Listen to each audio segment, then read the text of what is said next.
ರಾಷ್ಟ್ರಪತಿ ದ್ರೌಪದಿ ಮುರ್ಮು ಅವರ ಬದುಕೆ ನಮ್ಮೆಲ್ಲರಿಗೂ ಕೂಡ ಸ್ಫೂರ್ತಿ. ಓರ್ವ ಸಾಮಾನ್ಯ ವ್ಯಕ್ತಿ, ಏನೂ ಇಲ್ಲದಂತಹ ವ್ಯಕ್ತಿ ಯಾವ ಹಂತಕ್ಕೆ ಬೇಕಾದರೂ ಹೋಗಬಹುದು ಅನ್ನೋದನ್ನ ಸಾಧಿಸಿ ತೋರಿಸಿದಂಥ ದಿಟ್ಟ ಮಹಿಳೆ ಅಂದರೆ ದ್ರೌಪದಿ ಮುರ್ಮು. ಇಂತಹ ದ್ರೌಪದಿ ಮುರ್ಮು ನಿನ್ನೆ 67ನೇ ಹುಟ್ಟುಹಬ್ಬವನ್ನು ಆಚರಿಸಿಕೊಂಡ್ರು. ಇದೇ ವೇಳೆ ಡೆಹ್ರಾಡೂನ್ನ ರಾಷ್ಟ್ರೀಯ ಅಂಗವಿಕಲರ ಸಬಲೀಕರಣ ಸಂಸ್ಥೆಯ ಕಾರ್ಯಕ್ರಮದಲ್ಲಿ ಭಾಗಿಯಾದರು. ಆ ಕಾರ್ಯಕ್ರಮದಲ್ಲಿ ದ್ರೌಪದಿ ಮುರ್ಮು ವೇದಿಕೆಯಲ್ಲಿದ್ದಾಗ ದೃಷ್ಟಿ ದೋಷವುಳ್ಳಂತಹ ಮಕ್ಕಳು, ಅಂದರೆ ಕಣ್ಣಿಲ್ಲದಂತಹ ಮಕ್ಕಳು ಹಾಡೋದಕ್ಕೆ ಶುರು ಮಾಡ್ಕೊಳ್ತಾರೆ. ಅವರ ಹಾಡನ್ನು ಕೇಳ್ತಾ ಕೇಳ್ತಾ ದ್ರೌಪದಿ ಮುರ್ಮು ಕಣ್ಣೀರು ಹಾಕೋದಕ್ಕೆ ಶುರು ಮಾಡ್ಕೊಳ್ತಾರೆ. ಒಂದು ರೀತಿಯಲ್ಲಿ ಚಿಕ್ಕ ಮಕ್ಕಳ ರೀತಿಯಲ್ಲಿ ಬಿಕ್ಕಿ ಬಿಕ್ಕಿ ಅಳೋದಕ್ಕೆ ಶುರು ಮಾಡ್ತಾರೆ. ಸುತ್ತಮುತ್ತ ಇದ್ದಂಥವರೇ ಅರೆ ಕ್ಷಣ ಶಾಕ್ ಆಗ್ತಾರೆ, ರಾಷ್ಟ್ರಪತಿಗಳು ಈ ಪರಿಯಾಗಿ ಯಾಕೆ ಕಣ್ಣೀರನ್ನು ಹಾಕ್ತಿದ್ದಾರೆ ಅಂತ. ಒಂದಷ್ಟು ಹೊತ್ತುಗಳ ಕಾಲ ಅವರಿಗೆ ಕಣ್ಣೀರನ್ನು ಕಂಟ್ರೋಲ್ ಮಾಡಿಕೊಳ್ಳೋದಕ್ಕೂ ಕೂಡ ಸಾಧ್ಯ ಆಗಲಿಲ್ಲ. ತುಂಬಾ ಜನರಿಗೆ ಅವರ ಕಣ್ಣೀರಿನ ಹಿಂದಿದ್ದಂಥ ಉದ್ದೇಶ ಅರ್ಥ ಆಗಲಿಲ್ಲ. ಒಂದು, ಸಹಜವಾಗಿ ಅವರು ಭಾವುಕರಾದರು, ಯಾಕಂದರೆ ಪುಟ್ಟ ಮಕ್ಕಳು, ದೃಷ್ಟಿ ಇಲ್ಲದಂತಹ ಮಕ್ಕಳು ಅಷ್ಟು ಮುದ್ದಾಗಿ ಹಾಡಿದಂಥ ಸಂದರ್ಭದಲ್ಲಿ ಸಹಜವಾಗಿ ಪ್ರತಿಯೊಬ್ಬರು ಕೂಡ ಭಾವುಕರಾಗ್ತಾರೆ. ಆದರೆ ಅದರ ಆಚೆಗೆ ದ್ರೌಪದಿ ಮುರ್ಮು ಬದುಕಿನಲ್ಲೂ ಕೂಡ ದುರಂತವೊಂದು ಸಂಭವಿಸಿತ್ತು. ಇಡೀ ಕುಟುಂಬವನ್ನೇ ಹಂತ ಹಂತವಾಗಿ ಕಳ್ಕೊಂಡಂಥವರು ದ್ರೌಪದಿ ಮುರ್ಮು. ಒಂದು ಹಂತದಲ್ಲಿ ದ್ರೌಪದಿ ಮುರ್ಮು ಅವರು ಕಂಪ್ಲೀಟ್ ಆಗಿ ಡಿಪ್ರೆಷನ್ಗೆ ಹೋಗ್ಬಿಟ್ಟಿದ್ರು, ಬದುಕೆ ಸಾಕು ಎನ್ನುವ ಹಂತಕ್ಕೆ ಹೋಗ್ಬಿಟ್ಟಿದ್ರು. ಅಲ್ಲಿಂದ ವಾಪಸ್ ಎದ್ದು ಬಂದು ರಾಷ್ಟ್ರಪತಿ ಆಗೋದಿದೆಯಲ್ಲ, ಅದು ಸಾಮಾನ್ಯವಾದಂಥ ವಿಚಾರ ಅಲ್ವೇ ಅಲ್ಲ. ನಮ್ಮಲ್ಲಿ ಸೋತವರು ಯಾರಿದ್ದೀರಿ, ನಮ್ಮೆಲ್ಲರಿಗೂ ಕೂಡ ಆ ಹಾದಿಯನ್ನು ತೋರುತ್ತೆ ಅವರ ಬದುಕಿನ ದುರಂತ ಕಥೆ ಅಥವಾ ಅವರ ಬದುಕಿನ ಆ ಒಂದಷ್ಟು ಹಂತಗಳೆಲ್ಲವೂ ಕೂಡ. ಹೀಗಾಗಿ ಇವತ್ತಿನ ಈ ವಿಡಿಯೋದಲ್ಲಿ ದ್ರೌಪದಿ ಮುರ್ಮು ಅವರ ಆ ಬದುಕಿನ ಕಥೆಯನ್ನು ಗಮನಿಸ್ತಾ ಹೋಗೋಣ. ಅವರ ಆರಂಭಿಕ ಜೀವನ ಜೊತೆಗೆ ಅವರ ಬದುಕಿನ ಆ ದುರಂತ ಅಧ್ಯಾಯ ಇದೆಯಲ್ಲ, ಅದೆಲ್ಲವನ್ನು ಕೂಡ ಗಮನಿಸ್ತಾ ಹೋಗೋಣ. ದ್ರೌಪದಿ ಮುರ್ಮು ಹುಟ್ಟಿದ್ದು 1958 ಜೂನ್ 20ನೇ ತಾರೀಕು ಒಡಿಶಾದ ಮಯೂರ್ಭಂಜ್ ಜಿಲ್ಲೆಯ ಬೈದಪೋಸಿ ಎನ್ನುವಂಥ ಒಂದು ಪುಟ್ಟ ಗ್ರಾಮದಲ್ಲಿ. ಸಂತಾಲಿ ಎನ್ನುವಂತಹ ಬುಡಕಟ್ಟು ಸಮುದಾಯದಲ್ಲಿ ಅವರು ಜನಿಸಿದಂಥವರು. ಈ ಒಡಿಶಾ, ಜಾರ್ಖಂಡ್, ಪಶ್ಚಿಮ ಬಂಗಾಳ ಇಲ್ಲೆಲ್ಲ ಕಡೆಗಳಲ್ಲೂ ಕೂಡ ಹರಡಿಕೊಂಡಿರುವಂಥ ಬುಡಕಟ್ಟು ಸಮುದಾಯ ಅದು. ಆ ಸಮುದಾಯದಲ್ಲಿ ಎಜುಕೇಷನ್ ಅನ್ನು ಪಡ್ಕೊಂಡಂಥವರು, ಉನ್ನತ ಹುದ್ದೆಗೆ ಹೋದಂಥವರು ಅಥವಾ ಒಳ್ಳೊಳ್ಳೆ ಕೆಲಸದಲ್ಲಿ ಇರುವಂಥವರು ತೀರಾ ಕಡಿಮೆ. ದ್ರೌಪದಿ ಮುರ್ಮು ಬಾಲ್ಯದಲ್ಲೇ ಅರ್ಥ ಮಾಡ್ಕೊಂಡಂಥ ಒಂದು ವಿಚಾರ ಅಂದರೆ, ನಾನು ಹುಟ್ಟಿದ್ದು ಕುಗ್ರಾಮದಲ್ಲಿ, ಅಭಿವೃದ್ಧಿ ಕಾಣದಂತಹ ಜಿಲ್ಲೆಯಲ್ಲಿ, ಇಲ್ಲಿಂದ ನಾನೇನಾದರೂ ಒಂದು ಹೆಜ್ಜೆ ಮುಂದೆ ಇಡಬೇಕು ಅಂತಾದರೆ ಅಥವಾ ನಾನು ಬದುಕಿನಲ್ಲಿ ಯಶಸ್ಸನ್ನು ಕಾಣಬೇಕು ಅಂತಾದರೆ ಅದಕ್ಕೆ ಎಜುಕೇಷನ್ ಒಂದೇ ದಾರಿ ಅನ್ನೋದನ್ನು ಅವರು ಅರ್ಥ ಮಾಡ್ಕೊಳ್ತಾರೆ. ಈ ಕಾರಣಕ್ಕಾಗಿ ಅವರು ಎಜುಕೇಷನ್ ಕಡೆಗೆ ವಿಪರೀತ ಗಮನವನ್ನು ಕೊಡ್ತಾರೆ. ಮನೆಯಲ್ಲಿ ಬಡತನ ಇತ್ತು, ಹೇಳಿಕೊಳ್ಳುವಂಥ ಮೂಲಭೂತ ಸೌಕರ್ಯ ಅವ್ರನ್ನಲ್ಲಿ ಇರಲೇ ಇಲ್ಲ, ಆದರೆ ಅದನ್ನು ಮೀರಿ ಎಜುಕೇಷನ್ ಕಡೆಗೆ ಗಮನವನ್ನು ಕೊಡ್ತಾರೆ. ಅಂತಿಮವಾಗಿ ಅವರು BA ಪದವಿಯನ್ನು ಪಡೆದುಕೊಳ್ಳುವಲ್ಲಿ ಯಶಸ್ವಿಯಾಗ್ತಾರೆ ಆ ಬಡತನದ ನಡುವೆ. ಅದಾದ ಬಳಿಕ ಅವರು ಅಷ್ಟು ಸುಮ್ಮನೆ ಆಗಲಿಲ್ಲ. ಬರೀ ಎಜುಕೇಷನ್ ಪಡ್ಕೊಂಡು ಸುಮ್ಮನೆ ಕೂತ್ರೆ ಸಾಧ್ಯ ಆಗೋದಿಲ್ಲ, ನಾನೇನಾದರೂ ಒಂದು ಹುದ್ದೆಯನ್ನು ಪಡೀಲೇಬೇಕು, ಮುಂದೆ ಹೋಗಲೇಬೇಕು ಅಂತ. ಅಂತಿಮವಾಗಿ ಜೂನಿಯರ್ ಅಸಿಸ್ಟೆಂಟ್ ಆಗಿ ಸ್ಟೇಟ್ ಇರಿಗೇಷನ್ ಡಿಪಾರ್ಟ್ಮೆಂಟ್ನಲ್ಲಿ ಅವರಿಗೆ ಕೆಲಸ ಸಿಗುತ್ತೆ. ಅಲ್ಲೇ ಕೆಲಸವನ್ನು ಮಾಡ್ತಿರ್ತಾರೆ.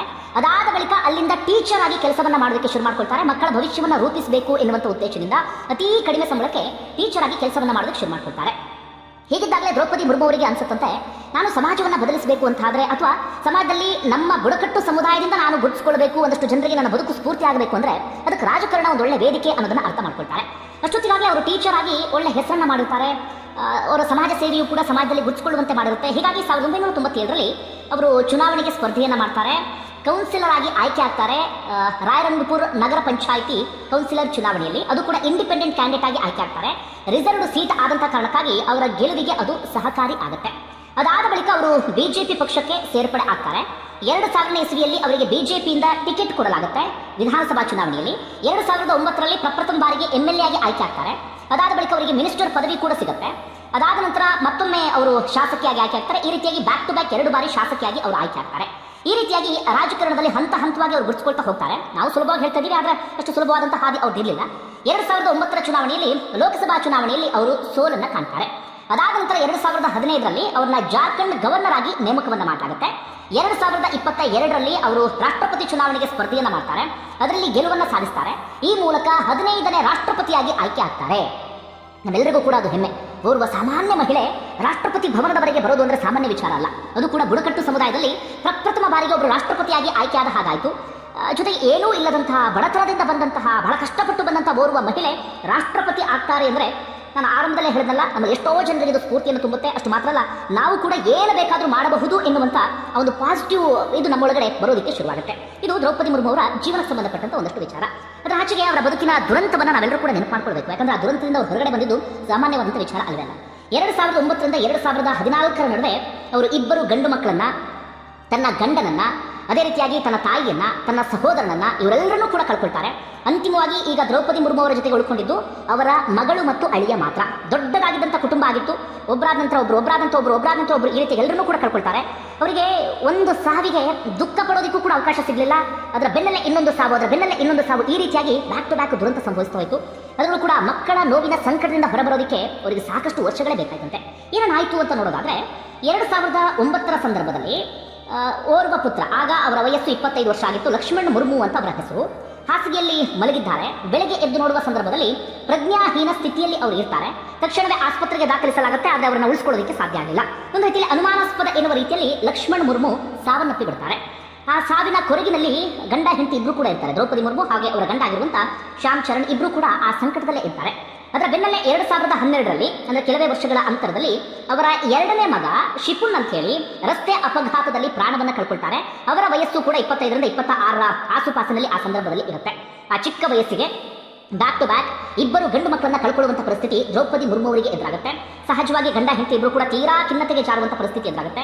ಅವರ ಗಂಡ ಅಂತೂ ಸದಾಕಾಲ ಅದೇ ಯೋಚನೆಯಲ್ಲಿ ಇರ್ತಿದ್ರಂತೆ, ಅದೇ ಡಿಪ್ರೆಷನ್ ಅಲ್ಲಿ ಇರ್ತಾ ಇದ್ರಂತೆ. ಈ ಕಾರಣಕ್ಕಾಗಿ 2014ರಲ್ಲಿ ಅವರ ಗಂಡ ಕೂಡ ಹಾರ್ಟ್ ಅಟ್ಯಾಕ್ಗೆ ಬಲಿ ಆಗಿಬಿಡ್ತಾರೆ. ಅಲ್ಲಿಗೆ ಇಬ್ಬರು ಗಂಡು ಮಕ್ಕಳು, ಗಂಡ ಇವರೆಲ್ಲರೂ ಕೂಡ ಕಳ್ಕೊಂಡಂಗಾಯ್ತು. ಆ ಸಂದರ್ಭದಲ್ಲಿ ಅವರ ಬೆನ್ನಿಗೆ ಅಂತ ನಿಂತಿದ್ದು ಅವರ ತವರು ಮನೆಯವರು, ಅಂದ್ರೆ ಅವರ ತಾಯಿ, ಅವರ ಸಹೋದರ ಇವರೆಲ್ಲರೂ ಕೂಡ. ಅವರ ಗಂಡ ಸಾವನ್ನಪ್ಪಿದ ಅದೇ ತಿಂಗಳಲ್ಲಿ ಅವರ ತಾಯಿಯನ್ನ ಕಳ್ಕೊಳ್ತಾರೆ. ಅದರ ಬೆನ್ನಲ್ಲೇ ಬಹಳ ಇಷ್ಟಪಟ್ಟಿದ್ದಂತ, ಎಲ್ಲದಕ್ಕೂ ಬೆಂಬಲವಾಗಿ ನಿಂತಿದ್ದಂತ ಅವರ ಸಹೋದರನನ್ನ ಅವರು ಕಳ್ಕೊಂಡು ಬಿಡ್ತಾರೆ. ಈ ರೀತಿಯಾಗಿ ಬ್ಯಾಕ್ ಟು ಬ್ಯಾಕ್ ಕುಟುಂಬದ 5 ಮಂದಿಯನ್ನ ಕಳ್ಕೊಳ್ಳುವಂತ ಪರಿಸ್ಥಿತಿ ಎದುರಾಗುತ್ತೆ. ಅನಂತರ ಸಹಜವಾಗಿ ದ್ರೌಪದಿ ಮುರ್ಮು ಡಿಪ್ರೆಷನ್ಗೆ ಹೋಗ್ತಾರೆ. ಹೆಚ್ಚು ಕಡಿಮೆ 2 ತಿಂಗಳ ಕಾಲ ಯಾರ ಜೊತೆಗೂ ಕೂಡ ಮಾತಿಲ್ಲ, ಏನೂ ಕೂಡ ಇಲ್ಲ. ಅಂತಹ ಪರಿಸ್ಥಿತಿಗೆ ದ್ರೌಪದಿ ಮುರ್ಮು ಎದುರಾಗ್ಬಿಡ್ತಾರೆ. ಒಂದು ರೀತಿಯಲ್ಲಿ ಬದುಕೆ ಸಾಕು ಎನ್ನುವ ಹಂತಕ್ಕೂ ಕೂಡ ಹೋಗಿರ್ತಾರಂತೆ. ಅದಾದ ನಂತರ ವಿಪರೀತ ಆಧ್ಯಾತ್ಮದ ಕಡೆಗೆ ಅವರಿಗೆ ಸೆಳೆತ ಶುರುವಾಗುತ್ತೆ. ಹೀಗಾಗಿ ಆಧ್ಯಾತ್ಮದಲ್ಲಿ ಒಂದಷ್ಟು ದಿನಗಳ ಕಾಲ ಮುಳುಗ್ತಾರೆ. ಯೋಗ ಬೇರೆ ಬೇರೆ ತಮ್ಮಂತ ತೋರಿಸ್ಕೊಳ್ತಾರೆ. ಅದಾದ ನಂತರ ಈ ಸಂಕಟದಿಂದ ಹಂತವಾಗಿ ದ್ರೌಪದಿ ಮುರ್ಮು ಕಂಬ್ಯಾಕ್ ಮಾಡ್ತಾರೆ. ಅದಾದ ಬಳಿಕ ಅವರಿಗೆ ಜಾರ್ಖಂಡ್ ರಾಜ್ಯಪಾಲ ಹುದ್ದೆ ಅರಸಿ ಬರುತ್ತೆ. ಅದರ ಬೆನ್ನಲ್ಲೇ ರಾಷ್ಟ್ರಪತಿ ಆಗ್ತಾರೆ. ಈ ರೀತಿಯಾಗಿ ದ್ರೌಪದಿ ಮುರ್ಮು ಬದುಕಿನಲ್ಲಿ ದುರಂತ ಸಂಭವಿಸಿತ್ತು. ಆ ದುರಂತದಿಂದ ಅವರು ಹೊರಗಡೆ ಬಂದಿದೆಯಲ್ಲ, ಅದು ಸಾಮಾನ್ಯವಾದಂಥ ಸಂಗತಿ ಅಲ್ಲವೇ ಅಲ್ಲ.